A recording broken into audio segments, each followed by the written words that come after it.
안녕하세요. 이번 시간에는 일연의 삼국유사에 대하여 나눠봅니다. 저자 일연에 대하여 알아볼까요? 일연은 어머니가 둥근 해가 들어오는 꿈을 꾸고 그 이름을 견명이라 짓습니다. 견명은 해를 보다라는 뜻입니다.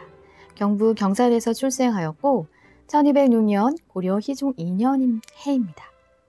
진천사에서 스님이 되고 본명은 회원입니다. 14살 때의 일입니다. 22세 때 승과 수석을 하고 31살 득도하여 문수보살에 감응합니다. 44세 때 남해 정림사 주석이 되고 주지가 됩니다. 54세 때 대선사, 73세 때 포산 안흥사에서 삼국유사 연표의 접원이 되는 역대 연표를 간행합니다. 78세 국사에 책봉되고 군이 인각사로 내려와 어머님을 봉양합니다. 인각사 주석이 되어 삼국유사 편찬을 완성합니다. 84세 1289년 고려 충렬왕 15년 입적하여 사망합니다. 일연은 인각사의 삼국유사를 완성하였고 이는 민족 최고의 역사서라는 의의를 갖고 있습니다. 일연의 문학성은 저수가 시인 삼국유사의 불찬시 48편이 추가되어 있습니다.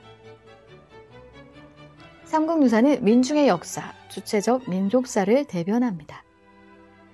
민족사의 보고로서 삼국유사는 단군신화, 홍익인간 이념 정립을 하였습니다. 단군신화의 첫머리는 중국 역사와 대등하다는 자주적 민족사관을 담고 있습니다. 고대 정신사 기록으로 고조선, 위만조선, 사만의 소국들 낭랑, 대방, 발해, 이서국, 오가야의 건국신화와 신기한 이야기가 수록되어 있습니다.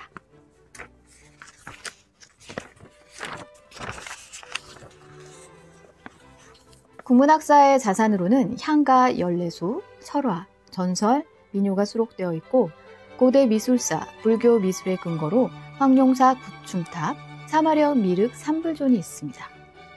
삼국유사는 우리 민족의 문화의 뿌리로 역사, 문화, 고고학, 민속학, 철학 등을 다루고 있고 삼국사기와 삼국유사의 비교를 해볼까요? 삼국사기는 1145년 고려 인종 때 김부식이 왕명으로 편찬되었고 기원전 57년을 우리 역사의 시작으로 봅니다. 중국의 속국으로 보는 사대주의 입장에서 기록하였습니다. 삼국유사는 1281년 고려 충렬왕 일연이 시대적 필연에 의해 편찬하였고 기원전 2300년이 역사의 시작으로 되어 있습니다. 삼국사기는 역사의 기록, 역사서라고 할 수 있고 삼국유사는 역사에서 빠진 부분을 수록하고 일사, 사건, 사적, 그러니까 잃어버린 사실을 기록한 책입니다. 그럼 왜 삼국유사를 편찬했을까요? 삼국유사의 편찬 이유는 13세기 고려의 정세로 무신정병과 몽골의 침입이 있었습니다. 1225년 몽고의 사신 저고여가 압록강 귀국길에 피살되고 1231년 몽고 원수 철레탑, 철주가 함락됩니다. 이것은 몽고 1차 침입입니다. 1232년 개경에서 강화도로 천도되고 1235년 몽고군의 안변 도부 침략으로 몽고의 2차 침입이 이어집니다. 이후 13세기 후반까지 7차례에 걸친 침입이 있었습니다. 1238년 몽고군 황룡사 구충탑이 불태워지고 1271년 삼별초의 난 몽고에서 결혼을 요구하여 좋은 풍습이 생겨납니다. 1274년 원에서 일본 정벌을 위해 고려군 5,000명을 징발 요구합니다. 이렇듯 몽고 침입의 고통과 사회와 역사를 보는 인식의 변화, 민족의 자주성, 자각이 원인이 되어 삼국유사가 편찬됩니다. 삼국유사의 체계와 구성은 어떻게 되었을까요? 총 5권 9편으로 구성됩니다. 권 1권은 왕력과 기, 2권은 기, 3권은 흥법과 탑상, 4권은 의회, 5권은 신주와 감통, 피응과 효선입니다.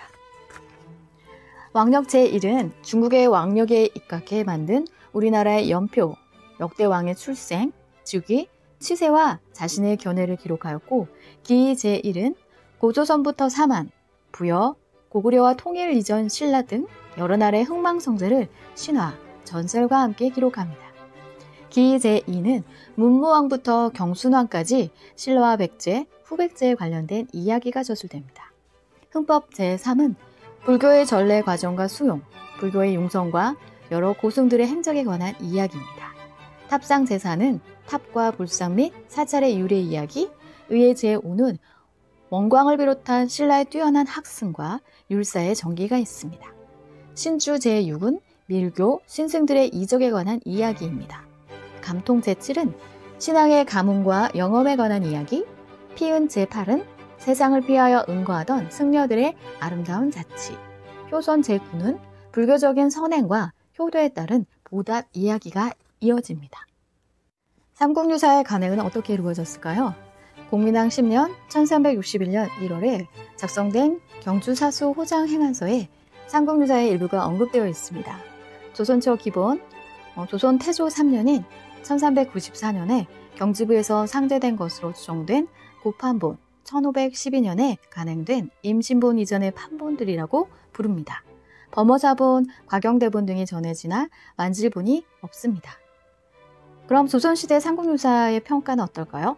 조선 후기 실학자 한치윤은 심히 괴탄하여 믿지 못할 바이다 라고 얘기했고, 오주연문 장전상고의 저자 이규경은 황탄하다라고 표현했습니다. 그럼 삼국유사의 재발견은 어떻게 이루어졌을까요? 1927년 6당 최남선이 남할자본 삼국유사를 간행합니다. 415년간 잊혀져 있던 책이었죠. 삼국유사를 사랑한 사람들은 어떤 사람이 있을까요?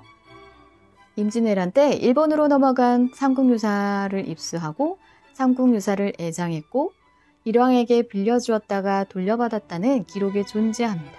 도쿠가와 이에야스. 삼국사기와 삼국유사 중 나는 삼국유사를 택하겠다 라고 말한 최남선. 삼국유사 영어 번역본을 읽으면서 큰 감동을 받았다. 프랑스 노벨 문학상 작가인 르이 끌레지오. 100년간 삼국유사 논문은 500여 편, 또 관련 서적은 100여 편이 출판되었습니다. 그럼 삼국유사 설화와 역사 이야기, 우리가 알고 있는 건 어떤 게 있을까요? 삼국유사 설화와 역사 이야기 중에 연호랑과 세오녀가 있습니다. 또 시만의 현의 옥기섬, 8월 15일 정령주 축제가 있는데 조상의 혼령을 모시는 배입니다. 이들의 시조는 이마지 유래기 옥기섬의 역사에 써있는 이마지 유래기에 의하면 옥기섬에 처음 정착한 사람은 신라 설화벌에서 왔다라고 기록되어 있습니다. 정령주 축제는 신라에서 와서 조상이 된 사람들을 영혼을 신라로 돌려보내는 행사이고, 절고의 노래로 풍작을 기원하는 노래 옥기민요가 있습니다. 한국어와 고대 옥기어가 혼재되어 있습니다. 신라 사람들이 부른 것으로 추정됩니다. 연호랑 세오녀는 700년 전의 설화이자 역사였습니다. 연호랑 세오녀 이 설화는 원래 수의전에 실려 있었으며 고려 때 삼국유사에 채록되어 전해집니다.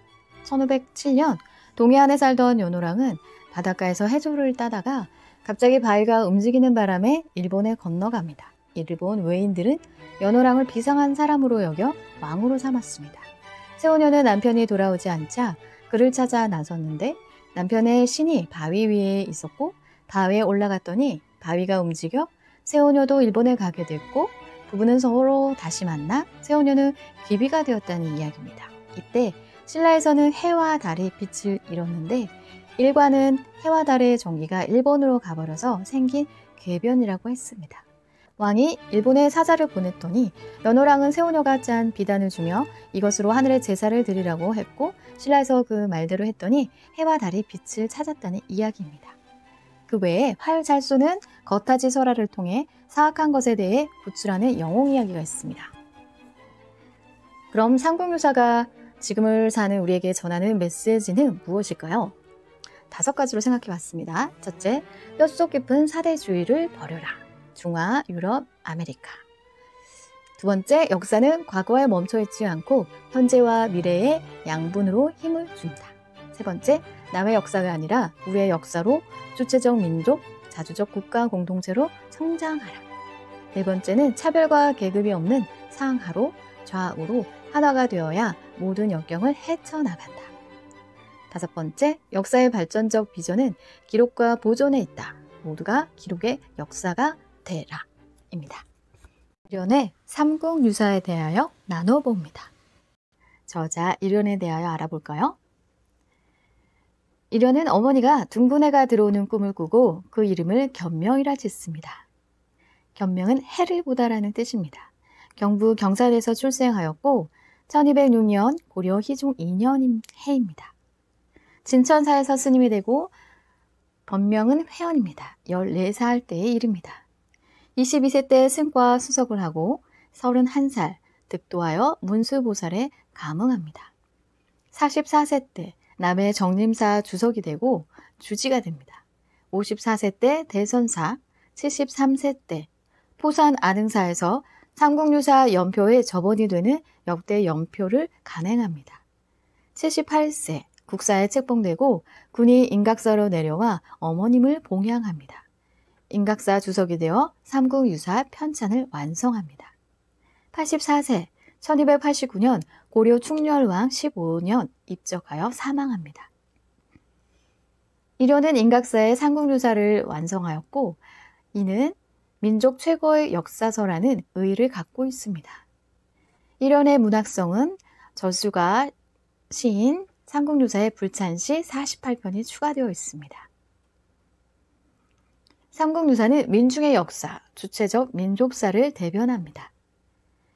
민족사의 보고로서 삼국유사는 당군 신화, 홍익 인간 이념 정립을 하였습니다. 당군 신화의 첫머리는 중국 역사와 대등하다는 자주적 민족사관을 담고 있습니다.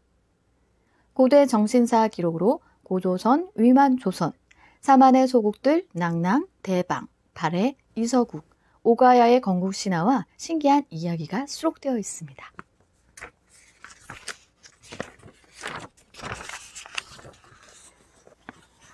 국문학사의 자산으로는 향가 14수, 설화, 전설, 민요가 수록되어 있고 고대 미술사, 불교 미술의 근거로 황룡사 구충탑, 사마려 미륵 삼불존이 있습니다.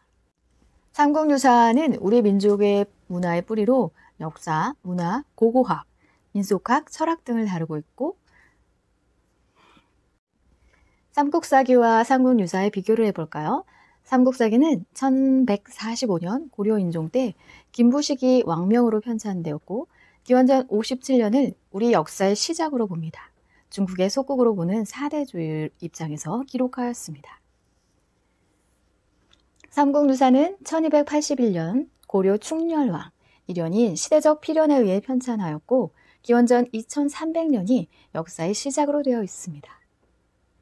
삼국사기는 역사의 기록, 역사서라고 할 수 있고 삼국유사는 역사에서 빠진 부분을 수록하고 일사, 사건, 사적, 그러니까 잃어버린 사실을 기록한 책입니다. 그럼 왜 삼국유사를 편찬했을까요? 삼국유사의 편찬 이유는 13세기 고려의 정세로 무신정병과 몽골의 침입이 있었습니다. 1225년 몽고의 사신 저고여가 압록강 기국길에 피살되고 1231년 몽고 원수 철레탑, 철주가 함락됩니다. 이것은 몽고 1차 침입입니다. 1232년 개경에서 강화도로 천도되고 1235년 몽고군의 안변 도부 침략으로 몽고의 2차 침입이 이어집니다. 이후 13세기 후반부까지 7차례에 걸친 침입이 있었습니다. 1238년 몽고군 황룡사 구충탑이 불태워지고 1271년 삼별조의 난, 몽고에서 결혼을 요구하여 좋은 풍습이 생겨납니다. 1274년 원에서 일본 정벌을 위해 고려군 5,000명을 징발 요구합니다.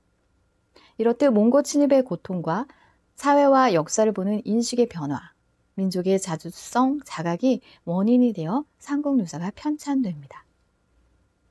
삼국유사의 체계와 구성은 어떻게 되었을까요? 총 5권 9편으로 구성됩니다.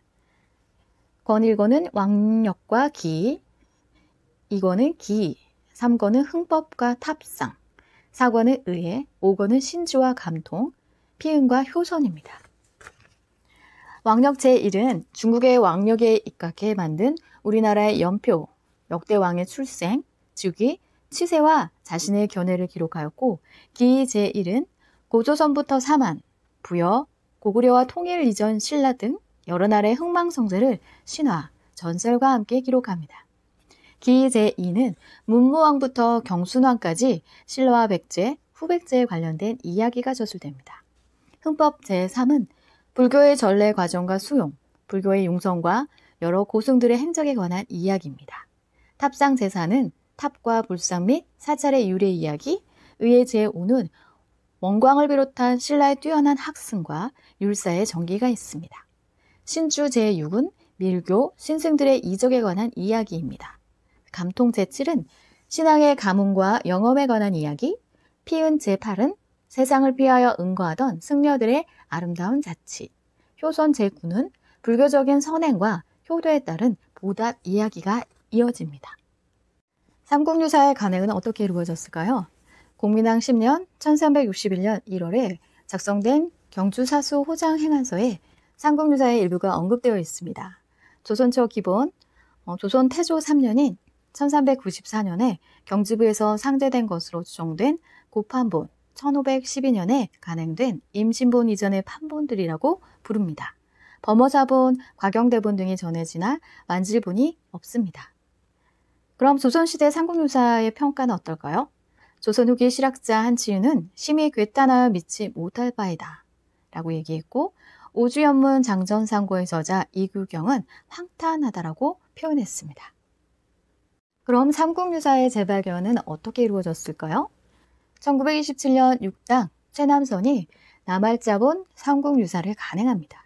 415년간 잊혀져 있던 책이었죠. 삼국유사를 사랑한 사람들은 어떤 사람이 있을까요?